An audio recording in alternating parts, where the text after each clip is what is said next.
What's up YouTube? I'm back with another one. Welcome. Sitting down and actually thinking about before I watch this video, I don't really know that much about Griffins. Leshens and Griffins are probably the most iconic in Witcher 3. Let me know in the comments if you disagree with that. And in my Sylvans video, I said something about the conjunction of spheres, whether Griffins were natural predators or not. I actually don't know. So I'm probably gonna learn something today if there were like conjunction monsters that were introduced to the world, or if they were a natural predator, you know, within this universe. Yeah, I mean, I say they're the most iconic because they are really cool. It's pretty much the first big baddie you fight in the entire game with Vesemir in White Orchard, which everyone pretty much knows. Spank me, daddy. When you fight in the beginning in White Orchard, I think it's a royal griffin, and if I remember right, the army killed its mate or something. I can't remember if the one was a female or male that got killed. So it started essentially lashing out on the citizens of White Orchard. I almost said Velen. And yeah, I really don't know that much about them. I know they're kind of like a mix between an eagle and a lion. Typical kind of fantasy thing, I mean, with a griffin, you know. They're similar to a lot of other monsters in the game, like wyverns, I think, are in the game. Or I'm thinking maybe of forktails. There's something else in the game, one that spits, it's a basilisk. Basilisk as well are in the game. They all kind of fit the niche of like flying creature, but they do differ a little bit. Basilisk, of course, they got the poison spit, which is pretty bad, but this video is about griffins. They can be dangerous, but they're not usually that much of a problem. The most thing you have to look out for with griffins is their wing attack. They have like this wing attack that's really hard to like iframe. The iframes on it is very weird how it comes out. Even if you roll, like you can't really roll through it. You kind of have to roll like away from it in my experience, from what I remember playing. Outside of that, it's pretty straightforward. They have like a screech attack that is pretty easy to dodge. It's pretty well telegraphed, and there's a sound cue to avoid the sonic screech. I think they have a sonic screech if I remember. And then they just have like a dive attack that's really easy to avoid. You can utilize your crossbow to hit them down, or even Ard, or even Igni at the right time to knock them down and get some hits in when they're flying. Let's just jump straight into it. This is Witcher George's What Are Griffins? Welcome back to another Witcher lore video. So I've decided to make today's video on one of my favourite creatures within the Witcher universe. And I know I always say this, but this is actually one of my favourite creatures, if not my favourite creature in the Witcher universe, as my channel has a lot of association with it. Because as you know, my channel is named The Witcher George, and The Witcher George is a Witcher from a school that has this creature's name in it. And that is, of course, the School of the Griffin. Anyway. Yeah, the School of the Griffin too, I forgot about that. It's the best sign build armor, and yeah, that's right, you do follow the, when you do the, I don't know what you would call it, like, the Griffin School, is it treasure finds? Gear finds? I don't even know. You do follow his footsteps, so to speak. I always like the Griffin armor. A lot of people dislike the Griffin armor. I personally like it. Today's video is going to be on Griffins. So to begin with, as always, some basic information. A griffin is a creature with the head, wings, and talons of an eagle, and the legs, body, and tail of a lion. And these creatures are actually seen throughout the Witcher games. And in actual fact, the first contract you have in The Witcher 3 is to kill a royal griffin, which is terrorizing the locals of White Orchard. Yeah, it's a royal. Pretty intertwined into the game pretty much from the start, and you have multiple contracts with them throughout the games, and I'd say that they're one of the most memorable creatures from the game. An actual interesting fact about these griffins is that, like a few other real-world animals, they find their mate for life at a young age, and they actually remain with that mate until their death, or their partner's death. At which point I believe that they just... I do remember that. A lot of bird species, not all, but there are a lot of like parrots and I believe ravens and some other ones like birds of prey, eagles and owls and stuff that are monogamous for life until death, and swans too. I know swans are another one. Don't mate anymore and they just sort of mope about till they die. So that's the very basic information on the griffin if you just want to get the idea of what actually is a griffin. But now I'm going to talk to you about the environments in which griffins generally live in. So there are a few different sources that give us an idea of where griffins are generally found, but the overall idea is that griffins like to live in unreachable high areas, such as mountain summits or particularly high hills. But as always, just as with every animal, there will be exceptions. Moving on, I'm going to talk about the different species of griffins now.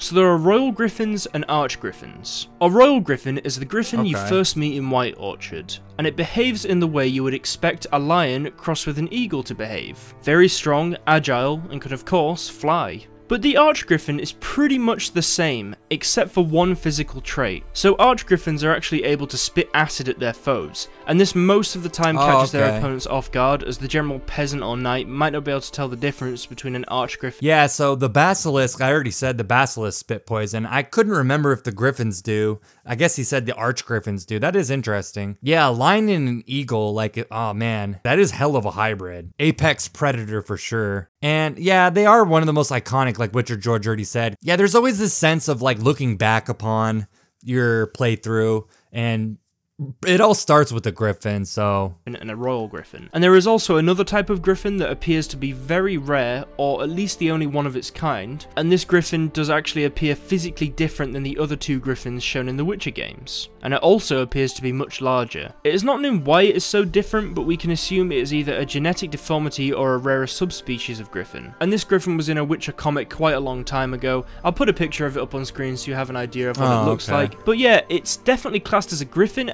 but it looks significantly different to the other ones. You might say, oh, that's because it's a different art style, etc, etc, but I'm not too sure about that. This griffin is said to be different to other griffins. So I'm now going to read a Witcher 3 description of a griffin and the bestiary for a griffin. Description. The griffin looks like a combination of a ferocious cat and a giant bird. It usually inhabits primeval highlands and builds its nest on unreachable mountain summits. The griffin preys on large mammals and, being a highly territorial creature, fiercely defends its hunting grounds. When the first colonists appeared and trade routes expanded, griffins were known to attack settlers and merchants in defense of their territory. Griffins are tough opponents, and their strength should not be underestimated. Obstinate and aggressive, they make deadly use of their ability to fly during combat, swooping down on their enemies, knocking them to the ground, and ripping them to shreds with their claws and beak. The griffin is a hybrid, a cross between an enormous cat and a bird of prey. According to some researchers, it is one of the creatures that arrived during the conjunction, whereas others claim it is a native species that appeared in this world long before that event. Bestiary entry. Yeah, see, so it's up in the air, okay. So it's up in the air if they're natural or not. I mean, I don't know, it could go both ways. They seem natural to me, but let me know in the comments, what do you think? That is interesting. I thought there would be more of a concrete answer within the lore, but I guess not.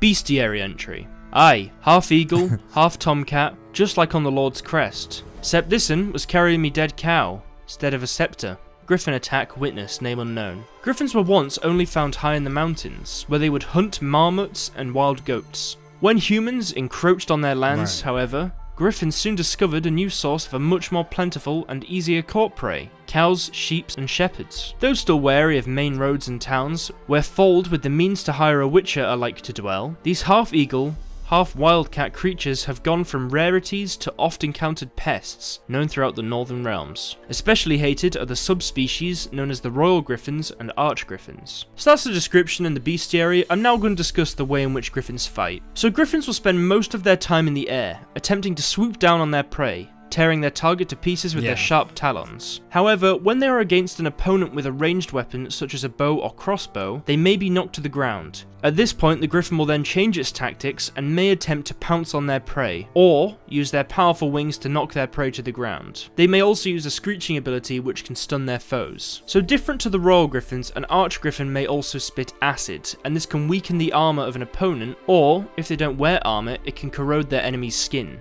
Yeah, there's like a quest where you have to get like a griffin's acid for... I don't even remember what it's for. Is it for the quest? I think it's the quest when you do... Is it the one where you do the armor quest in the Crow's Perch for for the woman who's actually the real master blacksmith over the dwarf. I can't remember, but I think that's what you do it for, and then the guard shoots it with the crossbow. So due to these tactics, it's best to keep within melee range of the griffin, to prevent his pounce, and to use exploding crossbow bolts to deal deadly damage. It's also easier to get behind it, which is the best tactic to do with these griffins, as they obviously have a lot of frontal abilities. Moving on from that, griffins are considered to be the most honourable of creatures in the Witcher universe, being both a lion and an eagle, which are considered noble animals and leaders of the normal animals in the Witcher universe. Griffins are chivalrous, and even allow a warning screech, which is to warn their prey, so that their prey may have time to prepare for their attack. Griffins are known to prefer armed men to unarmed men, as defeating an armed opponent flatters their pride. Griffins are actually known to attack fiends, which, as you know from my last Witcher Monsters video, are the terror of Velen's wilderness. Finally, I'll say that griffins are a big inspiration within the Witch universe. You'll know this just as of having played the games, but you'll also know— Yeah, who wins in that matchup? I actually don't know. I can't recall, like, if there's any lore in that in the game, like any circumstances or contracts or something like that where you come across a fiend dead. I remember with the fiend, there's the one, I think it's the Howler or whatever, with the fiend and the chort, and then I think the chort actually killed the fiend, but usually fiends kill chorts if I remember right. But yeah, I can't recall one where a griffin killed a fiend or a fiend killed a griffin. Yeah, I mean, I don't really know who would win that fight, but I actually don't know. Maybe the griffin, because it has aerial advantage, I should say.